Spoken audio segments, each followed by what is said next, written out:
అన్ని నువ్వు ఒక్కదాన్ని కొనుక్కున్నావా? నాకేం కొనలేదా? నీకు నేనెందుకు కొంటాను, నువ్వు కొనుక్కో. ఇదేనేంటి మరి వదిన మరి వాళ్ళ ఫ్రెండ్షిప్ అంటే? సరే సర్లే అలాగే ఉండు. నీకు కొనకపోతే నువ్వు ఊరుకుంటావా ఏంటి? ఇదిగో. థ్యాంక్ యూ వదిన, చాలా బాగుంది. ఇది కూడా నీకే. వావ్ సూపర్ ఉన్నాయి. చూడు. ఇంతేనా? ఇంకేం కొనలేదా? ఎన్ని కొన్నా నీకు సరిపోవు కదా. ఇదిగో. వావ్ నా కొత్త డ్రెస్ మీదకి మ్యాచింగ్ ఇయర్ రింగ్స్. మా వదినికి తెలుసు నాకేం కావాలో. నువ్వు మంచి వదినమ్మా. Thank you, love you.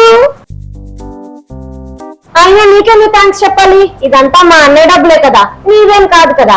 అయినా వదిన పెళ్లికి ముందు నోరు తెరిచి అడిగినా ఒక్క రూపాయి కూడా ఇచ్చేవాడు కాదు మీ ఆయన. ఇప్పుడు మాత్రం నీకు సమస్తం తనే చూసుకుంటున్నాడు. చాలా మారిపోయాడు మా అన్నయ్య.